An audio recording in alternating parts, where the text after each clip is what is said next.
Have you been working on the grain at all yet? Yeah, I have. Well, what are we seeing here? What we're seeing here is that the film grain holds up the way that it should. In the pixel distortion test, it appears to me and to the computer that this object was photographed in the same original piece of film at the same time that the background was photographed. In other words, no overlay. I would say these pictures are genuine. Extrapolating from Meier's accounts, Dilatoso programs the computer to duplicate the lights Meier observed on the craft. At the moment, he has no explanation for their apparent rotation. Mary, any calls? Yes, Steve called. He's at home, and you're to call CRQ. CRQ. Okay. Call Steve. Tell him I'll get back to him in about an hour. I'll take care of this now. Okay. Hey, Lee, look what I got here. Stevens has more news. We got a report back from Shellman. Sound analysis. He had sent the sound tapes Meier took of the craft to Robin Shellman, specialist in sound identification. He found some things we didn't hear on there. Such as? Well, he picked up, besides the basic sound, he picked up a small dog barking. Of course, we could hear him. He picked up a European police siren. We never heard that. He picked up a crow cawing. Wait a minute. How in the hell does he pick all this stuff up? How does he determine the sound? They've got a sound bank back there that they match sounds in. They can identify known sounds. Okay, on this sound bank of his, anything there to match it? Do we have he said he can't match the basic sound. He can match all of the other sounds on the tape, but he can't match the sound of the object itself, the emitted sound. Now look at this. He's concluded up to this point that the machine must have been built for a specialized application. Recognizing the sounds from such a machine may be difficult. Also, later, Shellman will theorize from the sounds what those specialized applications might be. About 4 hertz. Picked an area here that, next, Stevens takes the metal fragments to be examined under the electronic spectrometer to determine their components. Typical looking area in the sample. Preliminary examination of the metal has been done in Switzerland.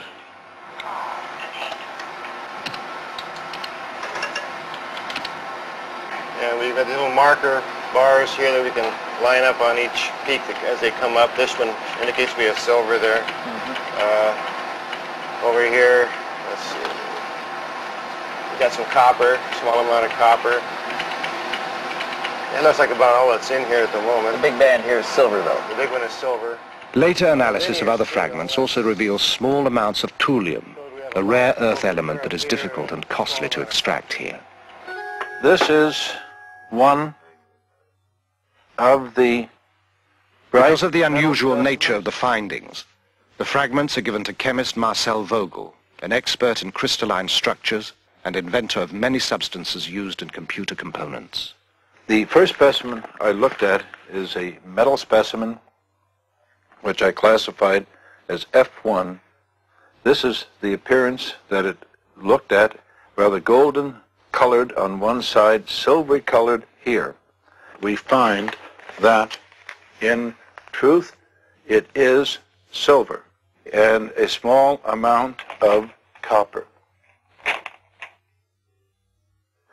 We look at it here, this same area here under polarized light. What is unusual of this small specimen is both highly crystalline nature, and suddenly we come to a metal section as we see here, and it showed a combination of metals that I've not encountered in any normal bit of metallurgy, both crystalline deposits and metal. Now, we, with any technology that I know of, could not achieve this on this Earth plane. I could not explain the type of material that I have and its discreteness by any known combination of materials. I could not put it together myself as a scientist. It's also a challenge because I showed it to one of my friends who was a metallurgist, and he shook his head. He said, I don't see how it can be put together. And we find that in this area there is evidence of machining, that there are striations which look like the sample has been worked mechanically. It doesn't look like anything that we've made here. At this moment, I would feel very much inclined to accept what was given to me as being true.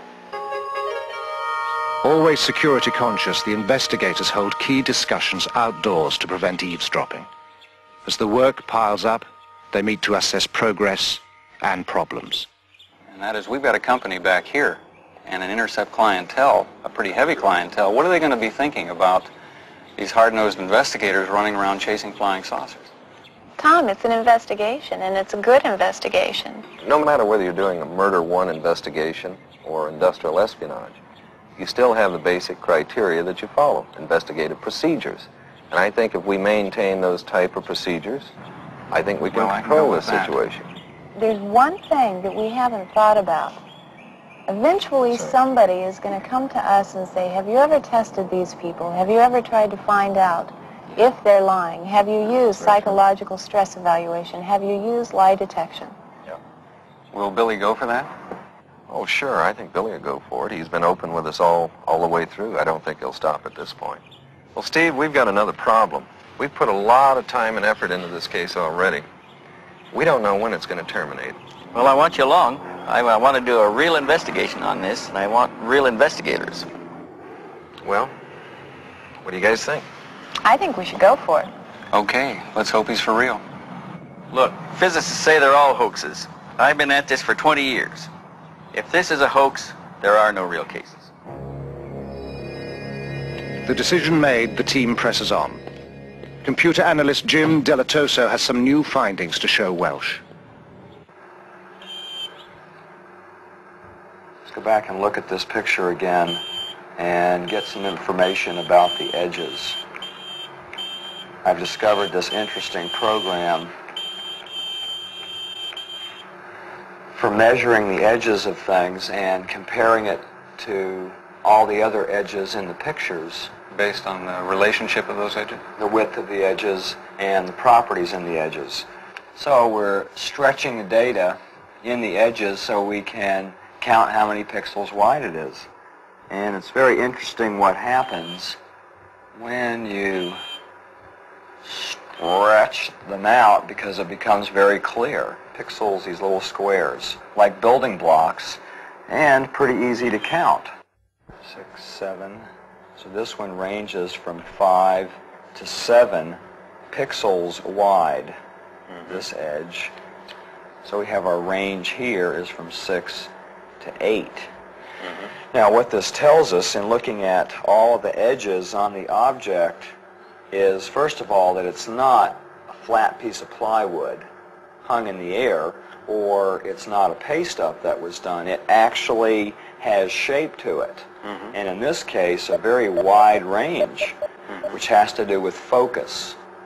Some of the object is more in focus than other parts of the object, which tells me right off at that point that we're dealing with something of size to it. With all the data they have amassed, the investigators have also come up with a lot of new questions. While they debate the necessity for another trip to Switzerland, a sudden crisis jolts them into a decision. There has been a phone call from Meier. Halfway between Phoenix, where the intercept offices are located, and Tucson, where Stevens lives, a spire of rock rises out of the desert floor. Part of the rim of a long-extinct volcano, Picacho Peak is noted locally as the site where the last battle of the Civil War was fought. It is here that Lee Elders and Stevens meet when necessary, again, far from curious ears. This time, Elders brings a disturbing message, one that will add a new urgency to their work. Hey, Lee, what's up? Hey, Steve, how are you? Good. What's going on? Oh, God, we've got some problems. Problems? Yeah, I just talked to Billy today, and someone tried to kidnap his daughter. What? Nina? Nina, right. God. Billy got there in time. It was two men. They were in a car. They used a knife. They tried to force her into the car. What about Nina? Is she all right? She's fine. No problems. He fired at one of them, and they escaped. No, they haven't identified any of them yet. The police are working on it, as I understand it. This happens to people. We've had it happen before. Other cases. We're going to set up some security measures over there. Get a trail on these people. I agree. We got to do something to take the energy out of this. Yeah, we do. We're going to go back. You want to go? When can we go? Very soon.